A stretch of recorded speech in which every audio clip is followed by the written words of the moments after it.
চোখ দুলে দেখো না কে এসেছে, লা লা লা লা লা লা লা লা লা। সীমা, আমি তোমাকে বিয়ে করে এনেছি আমার মেয়েটাকে দেখাশোনা করার জন্য, ওকে মাতৃস্নেহ দিয়ে বড় করার জন্য। আর তুমি তা না করে ক্ষুধার্ত মেয়েটাকে বিছানায় ফেলে রেখে টিকটক বানাচ্ছ। দেখো মামুন, তুমি খুব ভালো করেই জানো টিকটক বানাতে আমি কতটা ভালোবাসি। তাই আমার টিকটক নিয়ে একদম কোনো কথা বলবে না, এই আমি বলে দিলাম। হ্যাঁ, তোমার টিকটক করতে তো আমি কোনো বাধা দিইনি, তুমি টিকটক করো, শুধু আমার মেয়েটার একটু যত্ন নাও। শোনো, আমার কি কোনো খেয়ে দিয়ে কাজ নেই নাকি যে আমি আমার সতীনের মেয়ের যত্ন নিব? টিকটকে আমার ত্বকটা একটু সুন্দর দেখানোর জন্য কত স্কিন কেয়ার করতে হয়, সময়ের অভাবে আমি তাও করতে পারি না ঠিকভাবে। আর সেখানে কিনা সতীনের মেয়ের যত্ন নিব? যত সব। তোমার এসব ফালতু কাজের জন্য তোমাকে আমি এ বাড়িতে বিয়ে করে আনিনি, তুমি এ বাড়ি থেকে বেরিয়ে যাও। এটা আমার স্বামীর বাড়ি, আমি এ বাড়ি থেকে কোথাও যাব না, যেতে হয় তুমি তোমার মেয়েকে নিয়ে বেরিয়ে যাও বাড়ি থেকে। সীমা তার কথা শেষ করে আবারও টিকটক করতে লেগে পড়ে। এদিকে মামুন রেগে আগুন হয়ে বাড়ি থেকে বেরিয়ে যায়।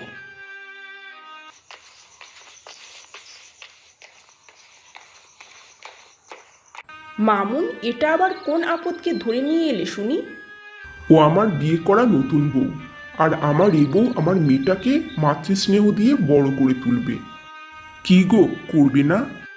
ওগো, তুমি কোনো চিন্তা করো না, আমি তোমার মেয়েকে নিজের সন্তানের মতো আদর যত্ন করে বড় করে তুলবো। তোমার কথা শুনে আমার প্রাণটা জুড়িয়ে গেল গো। উম, ঢং দেখে আর বাঁচি না, কত যে আদর করবে সেটা আমি ভালো করে জানি। সীমা মুখ ভেঙচে সেখান থেকে চলে যায়, আর নতুন বউ রুনাও নিজের ঘরে চলে যায়। এভাবে দেখতে দেখতে 2 দিন কেটে যায়।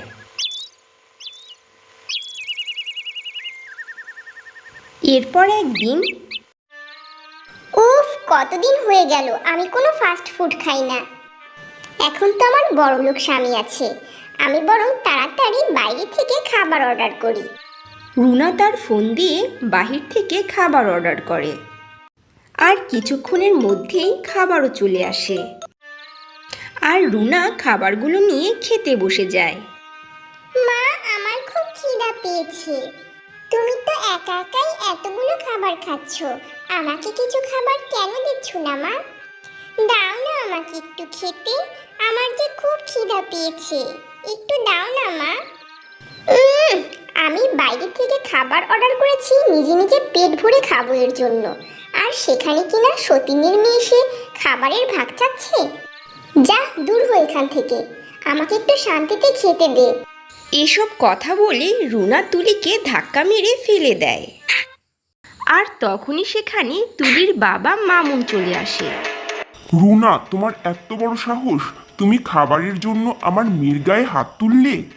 তুমি হয়তো ভুলে গিয়েছো, আমার মেয়েকে দেখাশোনা করার জন্যই আমি তোমাকে এখানে এনেছি, আর এজন্যই তুমি এই খাবারগুলো খেতে পারছো, নয়তো না খেয়ে রাস্তায় ঘুরতে হতো তোমাকে।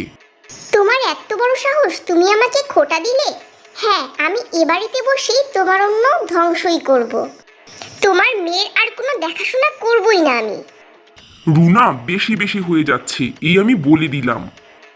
একদম ঘাড় ধাক্কা দিয়ে এ বাড়ি থেকে বের করে দিব। বাবা, তুমি আর মাকে বকো না, দেখো আমার কোনো ক্ষুধা নেই, দেখেছো? মামুন নিজের মেয়েকে জড়িয়ে ধরে কাঁদতে থাকে। এরপর মেয়েকে নিয়ে গিয়ে নিজের হাতে খাবার তুলে খাওয়ায়। এভাবে আর চলবে না, আমাকে আরেকটা বিয়ে করতেই হবে, নয়তো মামরা মেয়েটাকে আমি কিছুতেই ভালোভাবে বড় করতে পারবো না। এরপর মামুন বাড়ি থেকে বেরিয়ে যায়, আর রেনু নামের একটা মেয়েকে বিয়ে করে বাড়িতে নিয়ে আসে। আর তা দেখে বাকি 2 বউ বলে, পুরান পাগলে ভাত পায় না, এখন আবার নতুন পাগলের আমদানি। এই মেঝো, চল চল, আমরা বরং আমাদের ঘরে ফিরে যাই। 2 বউ সেখান থেকে নিজেদের ঘরে চলে যায়।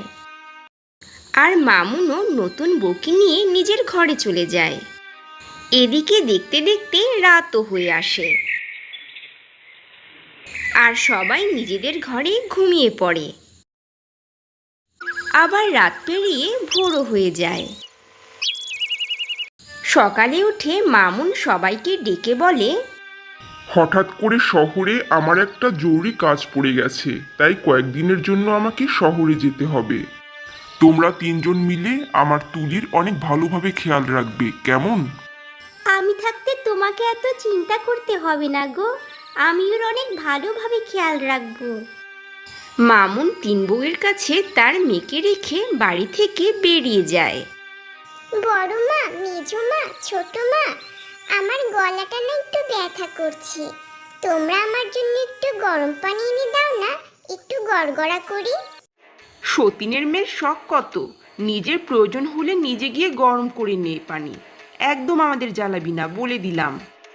এরপর ৩০৩ একসাথে একটা ঘরে যায় আর সেখানে গিয়ে রেনু বলে, তোমরা কি জানো মামুন ওর সব সম্পত্তি ওই সতীনের মেয়েকে লিখে দিয়ে যাবে, তারপর আমাদের তিনজনকে ঘাড় ধাক্কা দিয়ে বাড়ি থেকে বের করে দিবে।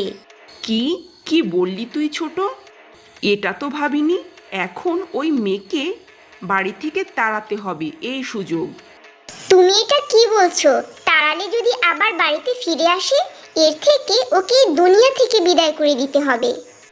হ্যাঁ হ্যাঁ, এটা একটা দারুণ আইডিয়া। তাহলে চলো সবাই, শুভ কাজে দেরি করতে নেই, চলো তোমরা। এরপর ৩ সতীন মিলে একটা বাটিতে কাঁচা হলুদ নেয় আর তা তুলির শরীরে মাখতে থাকে। হলুদ বাটো, মেহেন্দি বাটো, বাটো ফুলের মুখ। বড় আপা, মেজো আপা, কি হলো?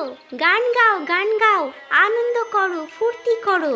আমাদের মনে কি রং লেগেছে নাকি যে গান গেয়ে গিয়ে বিদায় জানাতে হবে? তুই তাড়াতাড়ি হলুদ লাগা, তারপর বাকি কাজটা সেরে ফেলতে হবে। রং তো লেগেছেই, সম্পত্তি নেবার রং, হা হা হা হা হা। তারপর ৩০৩ একসাথে হাসতে থাকে আর অনেক আনন্দ করতে থাকে। আহ, কি যে খুশি লাগছে, খুব আনন্দ হচ্ছে আমার, আনন্দে নাচতে ইচ্ছে করছে। হ্যাঁ, আমারও আনন্দে নাচতে ইচ্ছা করছে। হ্যাঁ, নাচো সবাই, গান গাও। হয়েছে হয়েছে, অনেক আনন্দ হয়েছে, এখন নাও নাও, বাকি কাজটা সেরে ফেলি। এরপর ৩ সতীন মিলে তুলিকে যেই না গরম পানিতে ফেলতে যাবে তখনই মামুন চলে আসে। আরে বাহ, এই তোরা আমার মেয়েকে আগলে রাখছিস। তুমি তুমি না বললে তুমি শহরে গিয়েছো? তাহলে তুমি এই সময় কিভাবে ফিরে এলে গো? ও বুঝেছি, তুমি কিছু ফেলে গেছো, তাই না? আরে তুমি হঠাৎ কিভাবে ফিরে এলে? তুমি তো শহরে গিয়েছো। আমি শহরে যাইনি, তোদের এসব অপকর্ম দেখার জন্যই আমি বাড়িতে লুকিয়েছিলাম। কারণ প্রথম থেকেই তোদের উপর আমার সন্দেহ ছিল, আর আজ তাই হলো। তাই তো আমি পুলিশকেও খবর দিয়ে রেখেছি, পুলিশ এই এলো বলে। চল সব কটা থানায় চল। মামুন, আমাদের ভুল হয়ে গেছে মামুন, আমাদের মাফ করে দাও, আমরা আর কখনো এমন করব না মামুন, আমাদের ভুল হয়ে গেছে। আমরা তুলিকে অনেক ভালোবাসবো, ওকে নিজের মেয়ের মতো আগলে রাখবো মামুন, আমাদেরকে মাফ করে দাও। তবুও তুমি আমাদের পুলিশে দিও না মামুন, দিও না। হ্যাঁ মামুন, আমরা এতদিন যা করেছি ভুল করেছি, আমাদের ক্ষমা করে দাও তুমি, আমাদের পুলিশে দিও না তুমি। মামুন ওদের তিনজনের কোনো কথাই শোনে না, মামুন ওদের পুলিশে দিয়ে দেয় আর পুলিশ তিনজনকে নিয়েই থানায় চলে যায়। আর মামুন একাই তুলিকে মাতৃস্নেহ দিয়ে বড় করতে থাকে। বন্ধুরা, গল্পটি তোমাদের ভালো লাগলে প্লিজ চ্যানেলে সাবস্ক্রাইব করে লাইক কমেন্ট করতে ভুলো না কিন্তু।